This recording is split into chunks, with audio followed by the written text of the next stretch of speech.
तो चलिए स्टूडेंट्स, शुरू करते हैं हम लोग अपना प्राचीन इतिहास का विषय। और एंशियंट हिस्ट्री का एक बहुत ही इम्पॉर्टेंट सब्जेक्ट है और प्री में और मेंस में दोनों में इसके क्वेश्चंस आते हैं। और सबसे पहले जो चैप्टर हम शुरू करने जा रहे हैं वो है इंडस वैली सिविलाइजेशन, सिंधु घाटी सभ्यता। सिंधु घाटी सभ्यता के सब्जेक्ट में आपने चैप्टर में काफ़ी कुछ सुना भी होगा, पढ़ा भी होगा बचपन में भी, और अगर आप तैयारी कर रहे हैं तो काफ़ी कुछ चीज़ें आप जानते भी होंगे। उन्हीं सब चीज़ों को हम बहुत ही डिटेल में यहाँ पर करेंगे और हमारा पूरा कोर्स कवरेज जो रहेगा, चाहे आप यूपीएससी प्रीलिम्स मेंस की बात कर रहे हों, चाहे एसएससी की बात कर रहे हों, चाहे स्टेट पीसीएस की बात कर रहे हों, हर एक एग्ज़ाम्स में आपको आपकी जो रिक्वायरमेंट है उसको फुलफ़िल करेगा, क्योंकि हम यहाँ पर चीज़ों को अंडरस्टैंडिंग पर फोकस करेंगे। अक्सर कहा जाता है कि हिस्ट्री सिर्फ एक रटने का सब्जेक्ट है, आप रट लीजिए हो जाएगा काम।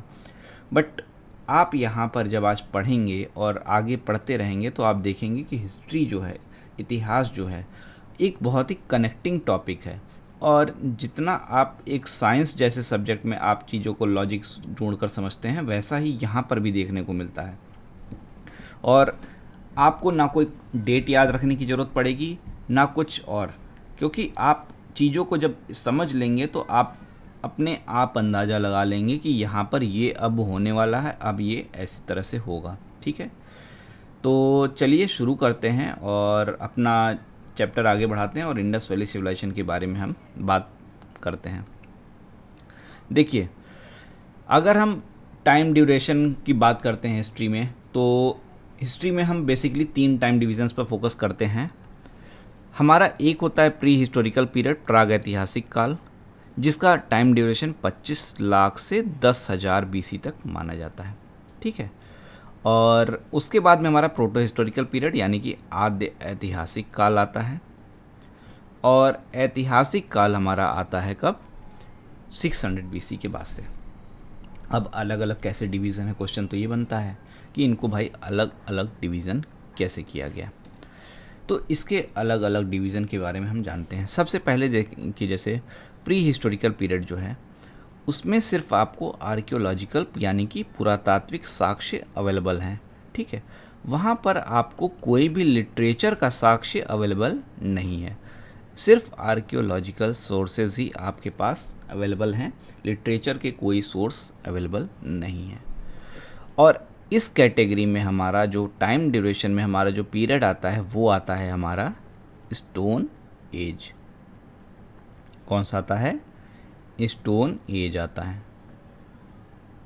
ठीक, सेकेंड हमारा जो था प्रोटो हिस्टोरिकल यानी कि आद्य ऐतिहासिक काल, प्राग ऐतिहासिक काल और आद्य ऐतिहासिक काल, प्रोटो हिस्टोरिकल पीरियड। इसमें देखिए, आपके पुरातात्विक या आर्कियोलॉजिकल सोर्सेस और लिटरेचर दोनों ही सोर्सेस आपके अवेलेबल होते हैं, दोनों ही अवेलेबल होते हैं, लेकिन कुछ समस्याएं होती हैं।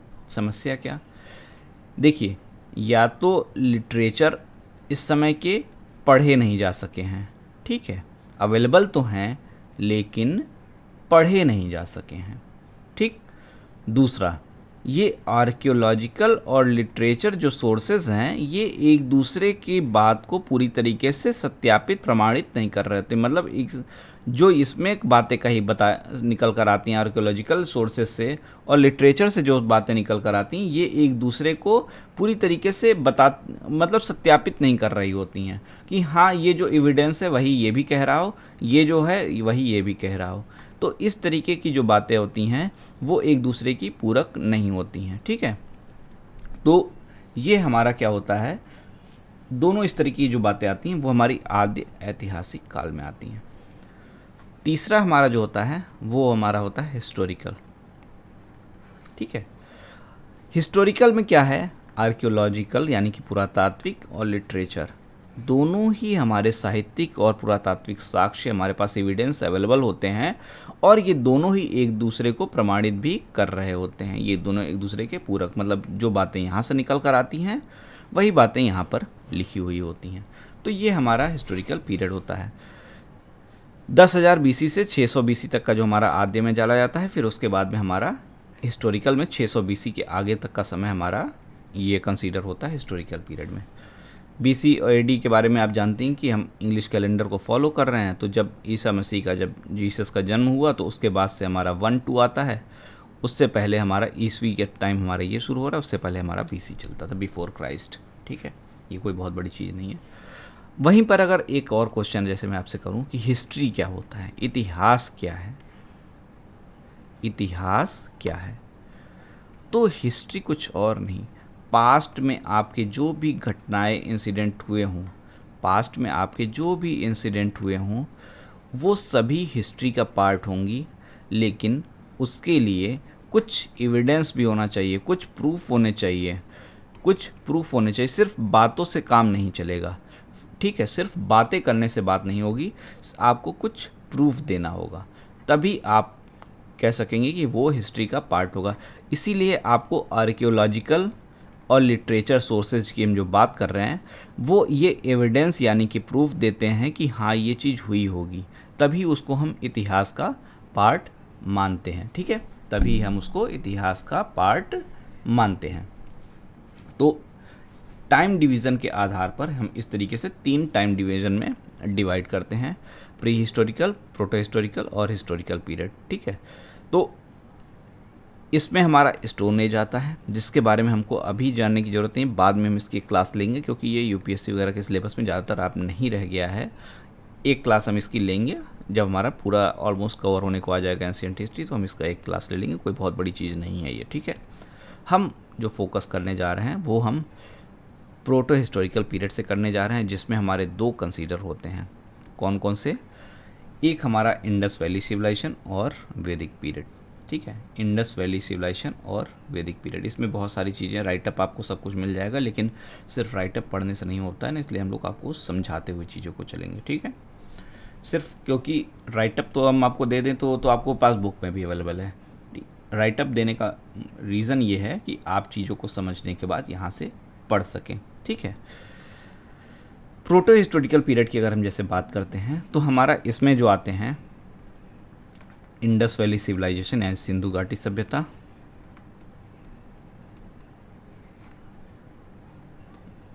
और वैदिक पीरियड, ये दोनों हमारे जो आते हैं वो दोनों ही हमारे किस में आ रहे हैं, ये हमारे आद्य ऐतिहासिक यानी कि प्रोटो हिस्टोरिकल पीरियड में आते हैं। अब दोनों इसमें क्यों आते हैं समझिए।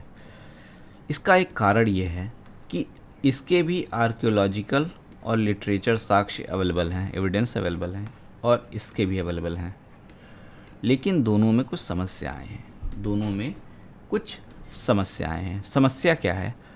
इसके जो हमारे लिटरेचर, साहित्यिक साक्ष्य, जो एविडेंस हमारे पास अवेलेबल हैं, उनको हम आज तक पूरी तरीके से पढ़ ही नहीं सके हैं। इसमें कुछ ऐसी लिखावट हो गई, मान लीजिए आप ABC लिखे, फिर कुछ पिक्चर बना दिया, फिर DE लिखा, फिर कुछ इमेज बना दिया। इस तरीके से क्या है कि इसमें वर्ड्स और पिक्चर दोनों का एक तरीके से कॉम्बिनेशन, पिक्टोग्राफिक एक तरीके से ये लिखावट है। अब इसको आज तक इतिहासकार पढ़ ही नहीं पाए हैं, और पढ़ नहीं पाए हैं इसलिए इस कारण से इसको क्या कहते हैं, हम आद्य ऐतिहासिक काल में रखते हैं। आर्कियोलॉजिकल सोर्सेज मतलब जो भी एविडेंस मिले कार्बन डेटिंग के माध्यम से उसका टाइम ड्यूरेशन पता करके हम करते हैं, और वो हमारी इस कैटेगरी में चली जाती है, इंडस वैली सिविलाइजेशन। वैदिक पीरियड की क्या समस्या आती है?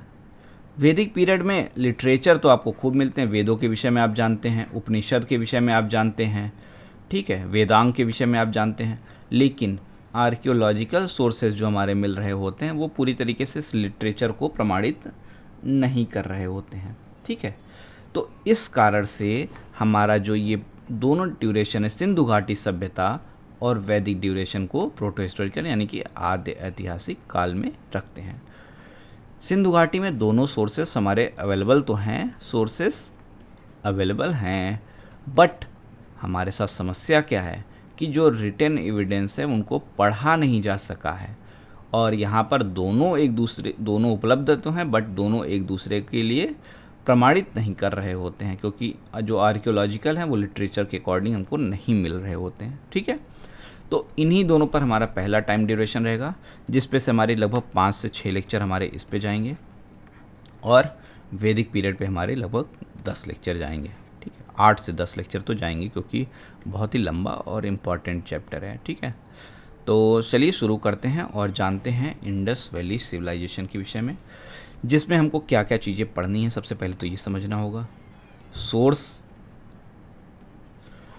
इन्वेंशन किसने किया या इसके बारे में पता किसने किया लगाया, नोमेनक्लेचर क्या है, जोग्राफिकल एक्सपेंशन इसका कहाँ से कहाँ तक, क्या इसके फीचर्स हैं, जो मेन इसका टाउन है वो, यहाँ की इकोनॉमिकल, रिलीजियस और सोशल लाइफ कैसी थी, और सोशल लाइफ कैसी थी, इनके विषय में हमको देखने को चीज़ें मिलती हैं, ठीक है।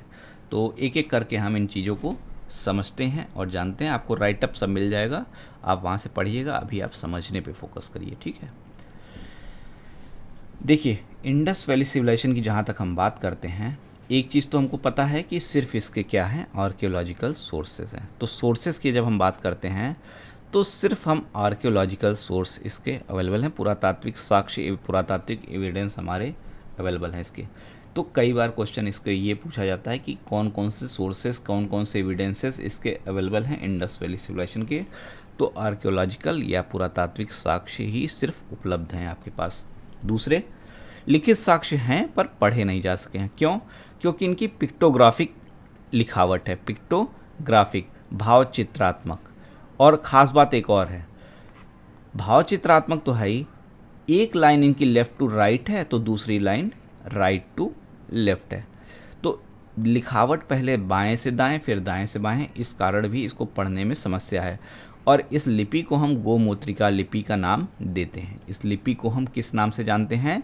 गोमूत्रिका लिपि के नाम से जानते हैं। तो सोर्सेस हमारे एविडेंस में आर्कियोलॉजिकल हैं, लिखावट पिक्टोग्राफिक है, लिखावट पिक्टोग्राफिक है और गोमूत्रिका इसकी लिपि है। अब खोज करने वाले कौन कौन से थे? खोज करने वाले कौन कौन लोग थे?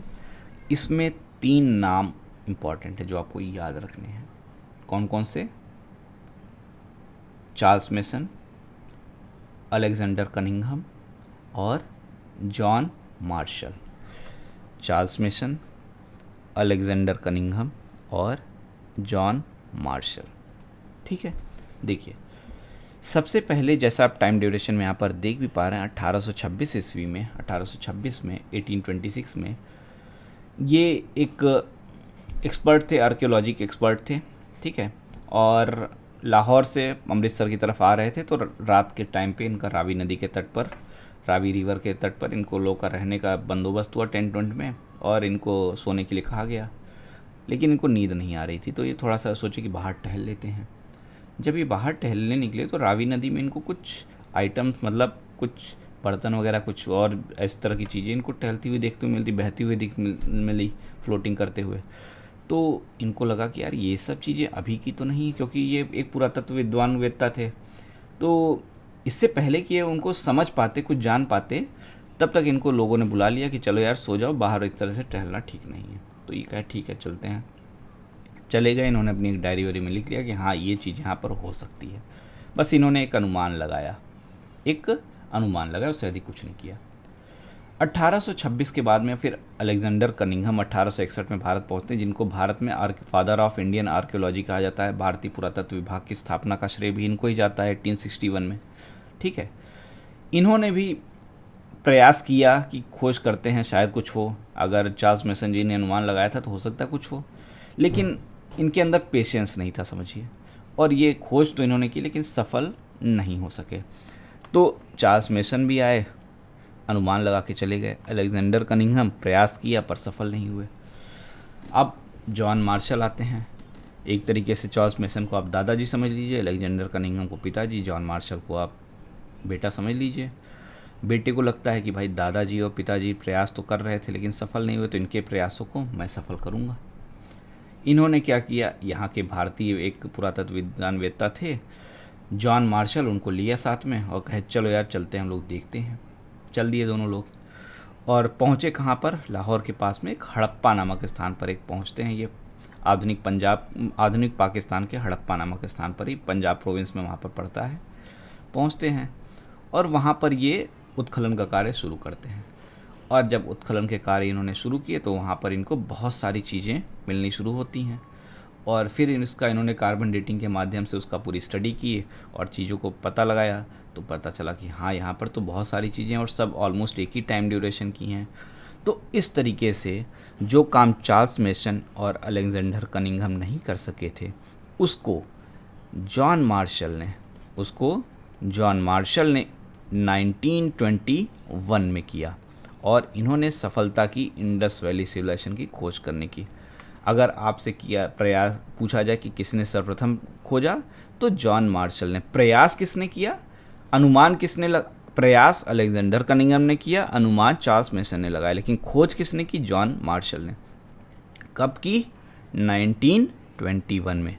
किस प्लेस पर, हड़प्पा प्लेस पर, ठीक है।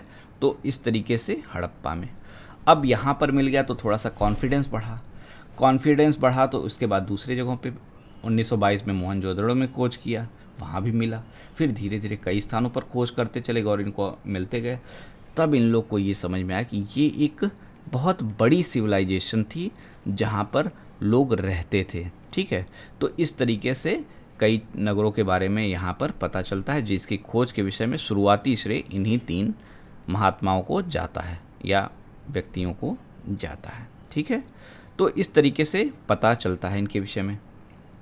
और आप देखिए 1921 का समय देखिए और 1922 का, गांधी जी का भारतीय आंदोलन में, स्वतंत्रता आंदोलन में पदार्पण हो चुका था। और इंडस वैली सिविलाइजेशन जब हम पढ़ेंगे तो आपको पता चलेगा कि ये एक बहुत ही डेवलप्ड सिविलाइजेशन थी, ये एक बहुत ही डेवलप्ड सिविलाइजेशन थी। और मॉडर्न हिस्ट्री जब हम पढ़ते हैं ना, अभी तो हमने पढ़ा नहीं है, आपको पढ़ाया नहीं है, लेकिन जब मॉडर्न हिस्ट्री हम पढ़ते हैं तो हमको पता चलता है कि अंग्रेज़ जो यहाँ पर आए थे उनका ये कहना था कि इंडियंस जो हैं वो सिविलाइज्ड नहीं हैं, हमको सिविलाइज करने आए हैं, वो बहुत डेवलप्ड नहीं, हमको डेवलप करने आए हैं। भारतीय बहुत असभ्य हैं, हम उनको सभ्य बनाएंगे। तो वाइट मैन बर्डन की फ़िलॉसफी पे वो लोग आए थे और ये कह रहे थे कि भारत के लोग डेवलप्ड नहीं हैं। लेकिन इसी समय ये एक सिविलाइजेशन खोजी जाती है जो इतनी डेवलप्ड थी, जो भारत की प्राचीन डेवलप इतनी थी। तो अगर लोगों को इसके बारे में पता चल जाता तो लोगों के क्या होता, लोगों के अंदर और कॉन्फिडेंस आया था। गांधी जी का सहयोग आंदोलन वगैरह चल ही रहा था और विरोध होता, तो लोगों ने क्या किया, इसको दबाने की प्रयास किया, अंग्रेज़ों ने इसको दबा दिया। और शायद हम कहें तो आज भी हमको नहीं पता, हो सकता है और भी चीज़ें यहाँ पर मिली हों और भी अच्छी चीज़ें पता चली हों, लेकिन अंग्रेज़ों ने उसको दबा दिया। लेकिन कितने दिन छुपाते, वही बात है, सच्चाई ज़्यादा दिन तो छुपती नहीं है। आगे चलकर ब्रिटेन में एक नेबर नामक मैगज़ीन में इसके बारे में बताया गया और लोगों को फिर पता चला, ठीक है। तो लोगों ने इसके विषय में भी जाना।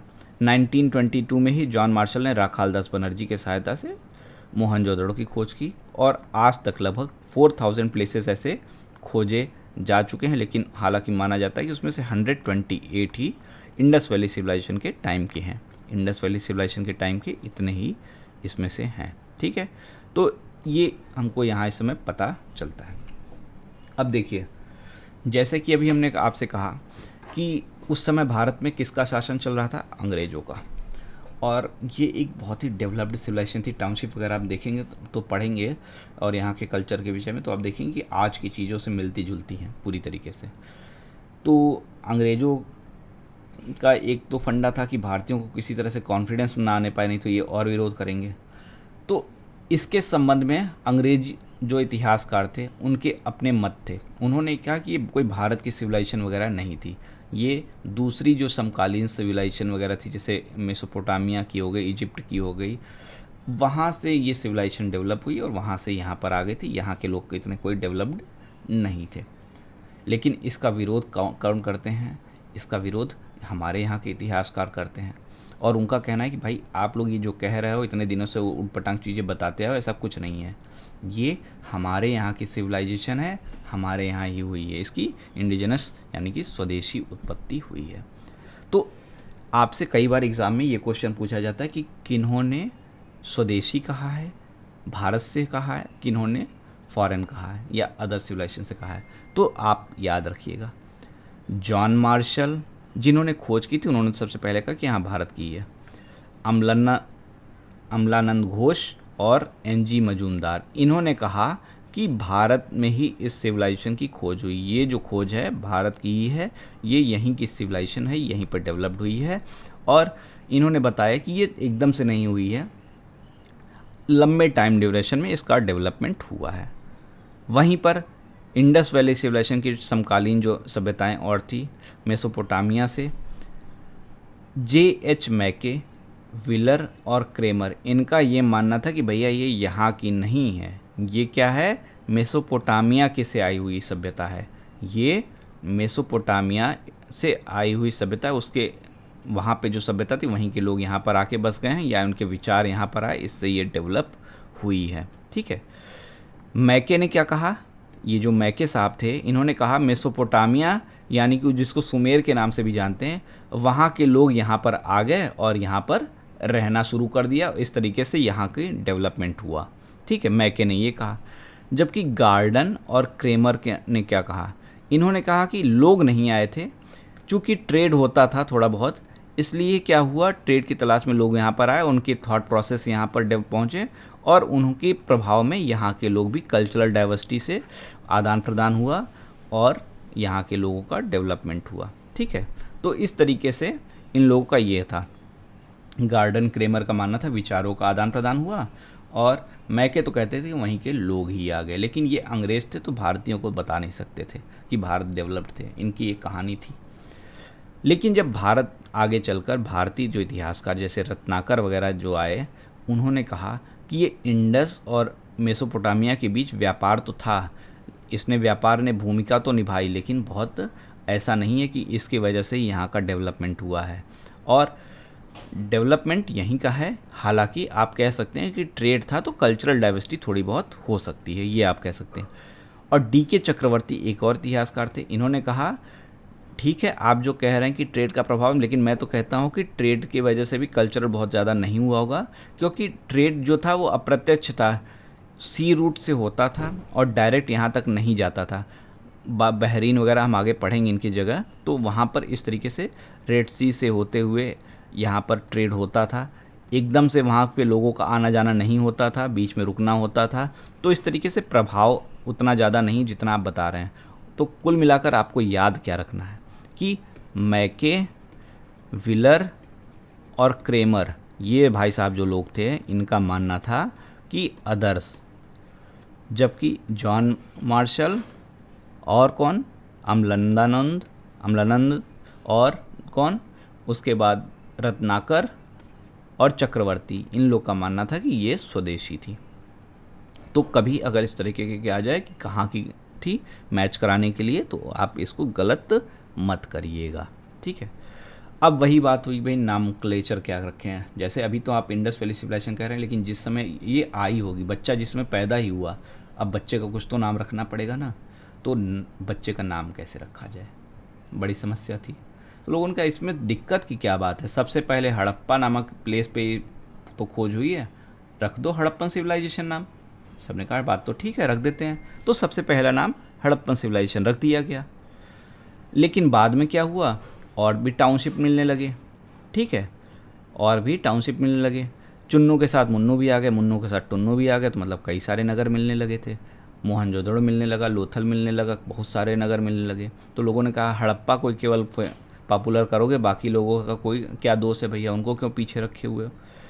तो लोगों ने कहा बात तो भाई ठीक कह रहे हो, तो कहा कि चलो देखते हैं क्या और कर सकते हैं। तो एक ख़ास बात पैटर्न देखने को मिला, ये जो सिविलाइजेशन के टाउन मिल रहे थे ना, ये सिंधु नदी यानी कि इंडस रिवर के लॉन्ग में ही मिल रहे थे, उसके किनारे ही मिल रहे थे। तो लोगों ने कहा ये सिविलाइजेशन जो है सिंधु नदी के तट पर ही बसी हुई थी, तो क्यों न इसका नाम इंडस वैली सिविलाइजेशन रख दिया जाए, यानी कि सिंधु घाटी सभ्यता। तो यहाँ से इसका नाम सिंधु घाटी सभ्यता भी पड़ गया। आगे चलकर सरस्वती नदी के किनारे भी टाउनशिप मिलने लगे, तो लोगों ने कहा अब बताओ अब क्या करोगे, तो कहा कुछ नहीं, सिंधु के आगे सरस्वती जोड़ दो, एक और नाम रख देते हैं सिंधु सरस्वती सिविलाइजेशन। तो एक और नाम पड़ गया सिंधु सरस्वती सिविलाइजेशन। तो ये 3 नाम हो गए, लेकिन एक बहुत ही इम्पॉर्टेंट नाम इस समय और था, कॉपर एज, कांस्य युगीन सभ्यता। देखिए कांस्य युगीन सभ्यता कॉपर एज क्यों कहा गया, इसका एक रीज़न था। देखिए इस समय लोगों को कॉपर के कांसे के विषय में पता चला, ठीक है, कॉपर टिन का कॉम्बिनेशन जो होता है उसके विषय में, ब्रॉन्ज एज के विषय में लोगों को पता चलता है, ब्रॉन्ज के विषय में पता चला और उसका उन्होंने प्रयोग किया। उसके प्रयोग से इन्होंने कई टेक्नोलॉजिकल एडवांसमेंट किए। इसके प्रयोग से इनका जो एग्रीकल्चर जो करते थे उसमें टूल वगैरह इन्होंने बनाए, तो उसमें इम्प्रूवमेंट हुआ जिससे इनकी एग्रीकल्चर बढ़ गया। तो लोगों ने क्या देखा कि इस ब्रॉन्ज के यूज़ से, ठीक है, कांस्य युगीन सभ्यता में इस ब्रॉन्ज के यूज़ से, कांसे के यूज़ से क्या हो रहा है, लोगों के भी जो बदलाव आ रहा है, चेंजेस जो आ रहा है, डेवलपमेंट हो रहा है, बहुत ही सिग्निफिकेंटली हो रहा है, बहुत ही तेज़ी से हो रहा है। हालांकि ये इसका यूज़ बहुत ही लिमिटेड था, लेकिन इस लिमिटेड यूज़ में भी इसका बहुत ही अधिक इम्पैक्ट पड़ रहा था, लिमिटेड यूज़ में भी बहुत अधिक इम्पैक्ट पड़ रहा था। तो इस कारण से क्या हुआ, इस लिमिटेड यूज़ में अधिक इम्पैक्ट पड़ने के कारण में इसको कांस्य युगीन सभ्यता भी कहा गया, ब्रॉन्ज एज सिविलाइजेशन भी कहा गया, क्योंकि इसका इस सिविलाइजेशन के डेवलपमेंट में, ग्रोथ में बहुत बड़ा योगदान था। ठीक है, तो अब यहाँ तक बातें हमने नॉमेनक्लेचर, सोर्स और क्या विचार थे लोगों के, उसको हमने देख लिया। नेक्स्ट हमको जो यहाँ पर पढ़ना है यहाँ का ज्योग्राफिकल एक्सपेंशन, जिसके सब्जेक्ट में हम कल बातें को बढ़ाएंगे आगे। और अगर आपको आज के लेक्चर में चीज़ें समझ में नहीं आई कुछ, तो आप क्वेश्चन अब पूछ सकते हैं, बता सकते हैं। अगर आपको अभी क्वेश्चन नहीं समझ में आ रहा, फिर से रिवाइज करिएगा, नोट्स ज़रूर बनाइए, और आप व्हाट्सअप कर सकते हैं, आप मैसेज कर सकते हैं, चैट में पूछ सकते हैं, जैसे भी आपको आंसर मिलेगा। ठीक है, तो फिर से रिवाइज करिएगा ज़रूर और तैयारी करते रहिए। अभी इतने पे रोकते हैं, कल हम लोग इसको फिर से आगे बढ़ाएंगे एंशिएंट हिस्ट्री को। ठीक है, चलिए, थैंक यू।